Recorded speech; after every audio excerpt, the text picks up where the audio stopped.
December 31st. Safe Pass LA is the name of the new rule that will require people to show proof of vaccination at various businesses like Fitness 19. Extreme weather and chain supply disruptions have reduced supplies for both real and artificial trees this season. I went to Oliver Holt's sons and daughter's Christmas tree farm to talk to the owner's family about the tree shortage. With Thanksgiving approaching, DeFar said she hopes people are able to reflect on what's really important. She's thankful for life and family. Reporting from Malibu, California, Jeanie Rodriguez, Valley View News.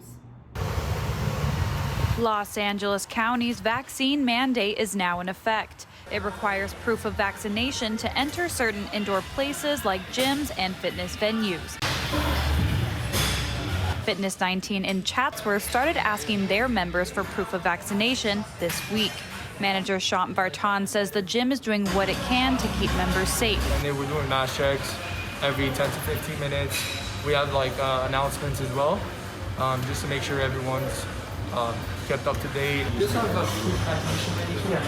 Assistant Manager Quinn Aveen says another option for members is to take weekly COVID tests to show compliance. Unguf Bogle says the mandates help keep businesses and their workers safe, but shouldn't be a requirement to get in. Give people a peace of mind that people are vaccinated, and if that's what helps people to leave their homes and to live their normal lives again, then I'm all for it. Safe Pass LA is the name of the new rule that will require people to show proof of vaccination at various businesses like Fitness 19. While this new policy is in place today, it won't start being enforced until November 29th. Jeanie Rodriguez, Valley View News. I went to Oliver Holt's sons and daughter's Christmas tree farm to talk to the owner's family about the tree shortage. Christmas tree prices continue to rise as supply chain issues and climate change are causing a tree shortage. Trucking expenses and labor are also factors. Keith Holt works with Oliver Holt's sons and daughter's tree farm. The supply chain has been more affected by weather and climate change, to be honest. And it's also limited because of fires from last year. Tree buyers can expect to pay between 10% and 30% more for live trees this year. Despite shortages and climate struggles, this family-run tree farm says it's meeting the demands. Kimberly Mansfield is the owner's daughter. It's my dad. He is all about family. He loves what he does, and so it makes us love it. Oliver Holt's sons and daughter's Christmas tree farm started 65 years ago. Oliver Holt grew his own business from a small nursery. Mansfield says since real Christmas trees are in short supply, people should buy early. While many are trading traditions for artificial trees, Oliver Holt's sons and daughter's Christmas tree farm is committed to keeping their family tradition alive. Jeanie Rodriguez, Valley View News.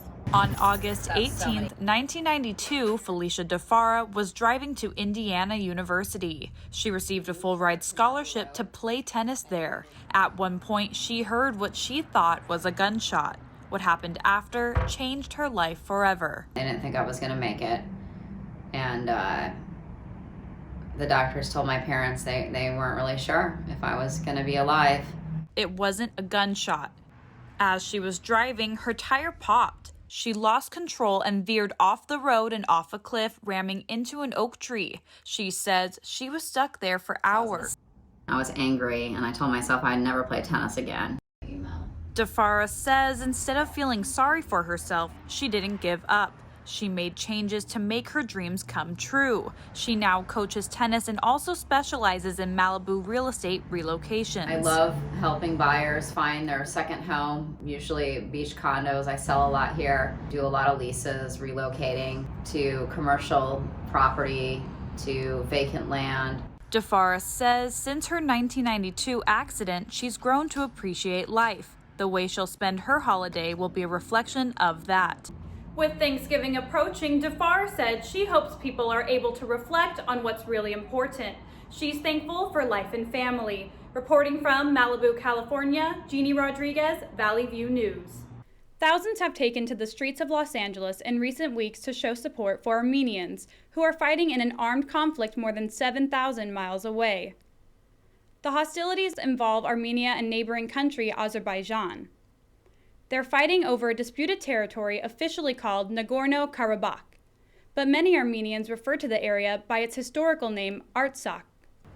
Here in Los Angeles, hundreds of protesters recently gathered outside the Turkish consulate in Beverly Hills, waving flags and signs. You know, all we want is for the war to end. You know, in regards to how it makes me feel, at first it made me feel devastated, made me feel sad for my people. But now, like, as time goes by, you get angry.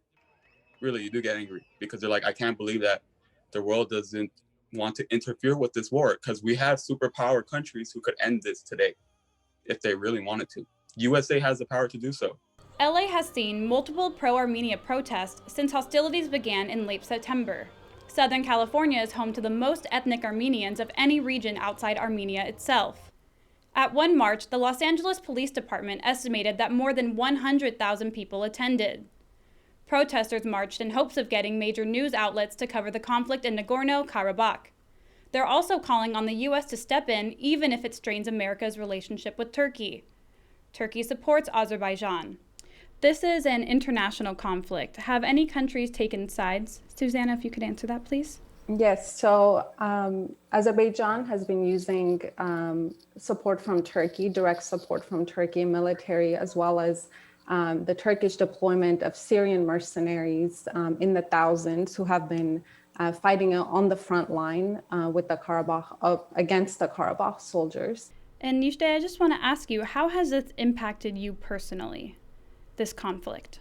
So we are counting down the days until we can finally have peace, until I can sleep normally at night, get a good night's sleep, because I have not been able to. And I can guarantee none of us will be able to get a good night's sleep for a while until this is over. Thank you to Susanna Petrosian and Nishde Arak Petrosian for both being here today. I appreciate both of your times.